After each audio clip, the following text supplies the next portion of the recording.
Hoje nós vamos estudar as contas do passivo. Então, como que é feito o agrupamento e disposição das contas do passivo? No passivo, as contas serão dispostas em ordem decrescente de grau de exigibilidade. Então, o que significa isso? Significa dizer que no passivo, primeiro a gente coloca, na parte de cima, né, a gente coloca as contas que vencem primeiro. E à medida que elas vão vencendo primeiro, a gente vai colocando para cima. E as que têm um vencimento mais longo, elas ficam na parte de baixo. O procedimento é semelhante ao ativo. No ativo, a gente coloca pela ordem de conversibilidade em dinheiro. Quanto mais fácil o bem é de se transformar em dinheiro, a gente coloca ele na parte de cima. Então, ativo, a ordem de liquidez. Quanto mais fácil transformar o bem em dinheiro, mais na parte superior ele fica. E no passivo, quanto mais rápido vence o bem, ou desculpa, a obrigação, mais na parte de cima.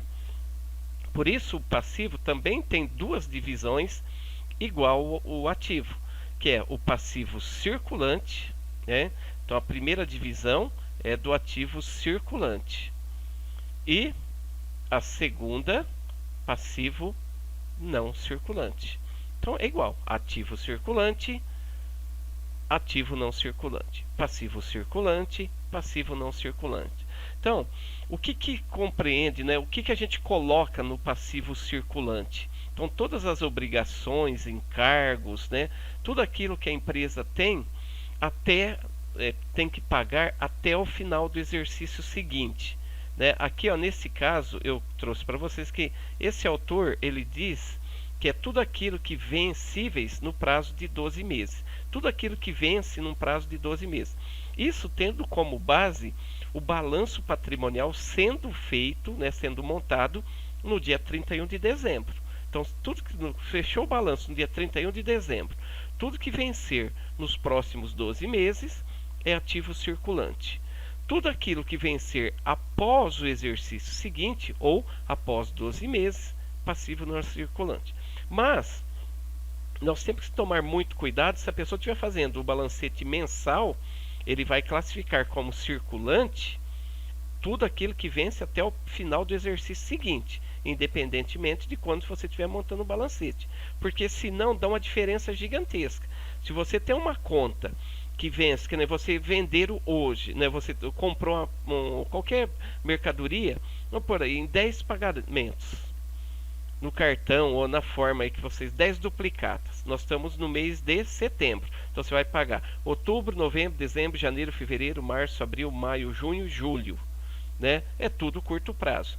Mas se por acaso vocês comprarem para pagar em 15 parcelas, vamos por lá, 15 parcelas. Então você vai pagar outubro, novembro, dezembro, deu 3 e mais 12 do ano que vem. Então vocês vão começar a pagar em outubro de 2020 e vão terminar em dezembro de 2021. O que é curto e o que é longo prazo nesse caso? Tudo é curto prazo. Mas não é 12 meses? 12 meses desde que você esteja montando o balanço no dia 31 de dezembro. Então é até 31 de dezembro de 2021. Então, alguns autores colocam 12 meses, mas a maioria eles dizem o seguinte: tudo que for vencível até o final do exercício seguinte. Quando que termina o exercício seguinte? 31 de dezembro de 2021. Então, tudo que a gente tem para pagar até 31 de dezembro de 2021 é curto prazo. Tudo que for pago a partir do dia 1º de janeiro de 2022 é longo prazo. Tá? Então aqui, ó, tudo que for, aí depois nós vamos ver aí embaixo quais são as contas que representam isso. Passivo não circulante. Então o passivo circulante ele tem divisões. O passivo circulante não, é tudo junto, é um grupo só. Agora o passivo não circulante ele tem algumas divisões. A primeira dela é o que é exigível a longo prazo. Lembram do ativo? Ativo realizável a longo prazo. Passivo exigível. Um você realiza, você recebe, você gasta, e o outro você paga, que é a exigibilidade. O outro é resultados não realizados. Ah, mas o que é resultados não realizados? Resultados não realizados nada mais é do que resultados do exercício seguinte, ou de exercícios futuros. Você imagina o seguinte, que a empresa de vocês produzem navio. Quanto tempo demora para construir um navio? Então, à medida que vocês vão construindo, vocês vão recebendo valor. Porque a pessoa não vai falar para você, ó, você vai construir um navio que vai demorar 5 anos, hora que terminar eu te pago. Não, é feito um cronograma, e aí você vai pagando mensalmente ou anualmente. Prédios de apartamentos. Ninguém compra um apartamento depois de pronto, assim, né, e paga tudo de uma vez só. Não, quando está construindo. Quando o pessoal vai construir, ele vende o apartamento na planta. Então você paga, olha, na assinatura do contrato, 15 mil. Depois, cada 6 meses, vocês vão dar uma parcela de tanto. Ou anualmente, uma parcela de tanto. E mensalmente, R$ 500 por mês. Então, para que essas receitas? Para que a empreendedora, né, a incorporadora, o nome da empresa lá, ela vai construa o prédio com dinheiro dela? Não, dos inquilinos.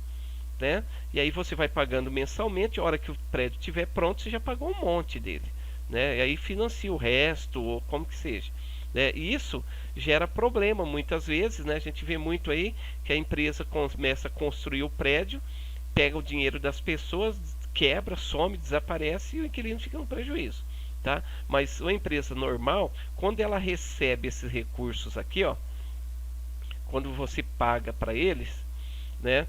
Esses recursos eles são realizados aqui, ó, registrados aqui, ó, no passivo não circulante, resultados não realizados. Aí eu recebi isso. Aí você vai registrando todas as despesas que você tem, registra lá no ativo não circulante, tá? E aí depois, na hora que você finalizar o projeto, você vê quanto que você recebeu, quanto que você pagou, e aí você faz a apuração do lucro, né? E aí quando nos balanços, quando da consolidação do balanço, também entra esse grupo aqui, ó, participação de acionistas não controladores, né? Também é a obrigação que você tem com esses acionistas. Nós não vamos trabalhar muito com isso não, que isso daí é mais quem trabalha com a contabilidade gerencial. Então o que nós vamos trabalhar aqui, ó? Passivo circulante, passivo não circulante, que é exigível a longo prazo, e resultados não realizados, que é aquele resultado de exercícios seguintes que figurava nos balanços anteriores. O patrimônio líquido, ele tem algumas divisões aqui, ó. Então essas são as divisões do patrimônio líquido, que são capital social, reservas de capital, ajuste de avaliação patrimonial, reservas de lucro, ações em tesouraria e prejuízos acumulados. Mas reserva de capital, reservas de lucro e prejuízos, se a empresa tiver prejuízo, você tem que registrar aqui separadamente. Você não pode descontar dos lucros anteriores. Tem toda uma sistemática para isso, tá? Aí, ó, observações. O que é exigibilidade, né? Deixa eu grifar aqui para ficar fácil. Exigibilidade, a exigência de pagamento. Assim, serão dispostas em primeiro lugar as contas que têm prioridade de pagamento, as mais exigíveis, com menor prazo de pagamento. Então é aquilo que eu disse, né? Primeiro, a exigibilidade aqui é aquilo, quanto mais rápido é o pagamento, quanto mais curto, mais para cima do balanço você coloca. Aí nós temos aqui, ó, observações importantes sobre curto e longo prazo. Então o que é curto prazo no ativo? Então, ó, curto prazo no ativo são valores realizáveis, conversíveis em dinheiro no curso do exercício social seguinte ao da data do balanço. Costuma-se dizer até 1 ano da data do balanço, se ele for feito em 31 de dezembro, tá? Longo prazo. Então, longo prazo são valores realizáveis após o término do exercício seguinte ao balanço, a data do balanço. Costuma-se dizer após 1 ano da data do balanço, desde que ele seja feito em 31 de dezembro. O que é curto prazo dentro do passivo? Então, ó, curto prazo no passivo. Valores exigíveis, né, aquele que você tem que pagar, né, que tem que ser pagos no curso do exercício social seguinte ao da data do balanço. Costuma-se dizer até um ano do balanço. Eu não canso de dizer, desde que o balanço seja feito no dia 31 de dezembro, tá? Longo prazo no passivo, valores exigíveis após o término do exercício seguinte, ao da data do balanço. Então, ó, curto prazo, até, que nem no nosso caso, até 31 de dezembro de 2021. Longo prazo, a partir de 1º de janeiro de 2022. Tá? Aí, nós temos aqui uma estrutura de um balanço patrimonial. Ah, mas que estrutura é essa? É uma estrutura simplificada, constando apenas os grupos de conta. Tá? Eu vou até tirar aqui, ó.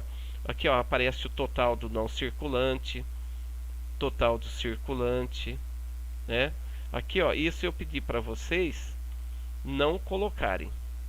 Era para colocar na parte de cima. Quem assistiu os vídeos anteriores, vão ver. Então, o que nós temos do balanço patrimonial? Do lado esquerdo, o ativo, que é dividido em circulante e não circulante.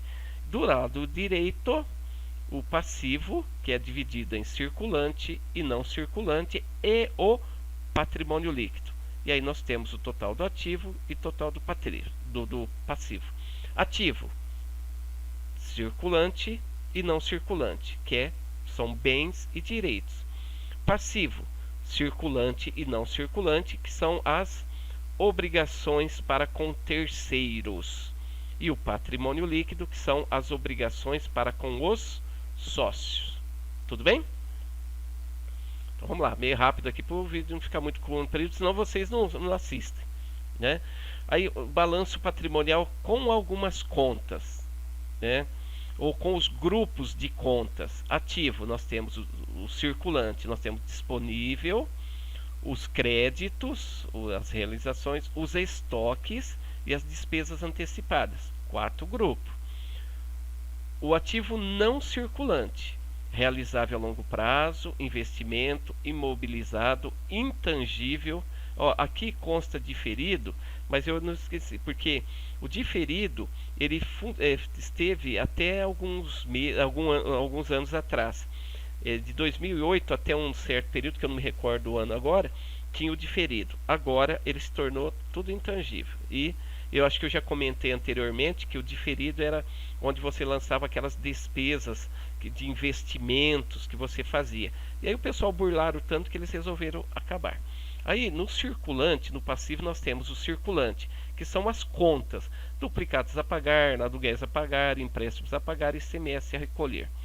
E o não circulante. Aí o não circulante, nós temos o grupo de conta exigível a longo prazo e o grupo de conta resultados não realizados. E dentro do patrimônio líquido, capital social, reserva de capital, tudo aqui junto. Tudo bem? Aí eu trouxe aqui também um balanço com as contas, tá? Que nós temos no ativo, no disponível, caixa, banco conta movimento, aplicações financeiras de liquidez imediata, os créditos, tem aqui as contas, despesas antecipadas. Aí o ativo não circulante, ó, aqui já não tem o total vocês têm que colocar aqui em cima, ó. Total do disponível, soma aqui e coloca aqui. E assim de acordo com os vídeos anteriores. No ativo não circulante, nós temos o realizável a longo prazo, investimento, imobilizado, intangível. Aqui, ó, tem o diferido, tá? Mas nesse diferido aqui eu vou fazer isso aqui, ó, vou sumir com ele. É que em alguns casos vocês na literatura vocês vão encontrar muita coisa que apareça ele, tá? Mas nós vamos sumir com ele agora. Aqui, ó, vocês vão ver algumas contas com esse sinalzinho de menos, tá? Isso daqui é conteúdo das nossas próximas aulas, tudo bem? E no passivo? No passivo nós temos o circulante, que é tudo aquilo a pagar, vencível até o exercício seguinte. Os não circulantes, que é o exigível a longo prazo, o que é, resultados não realizados, tá aqui.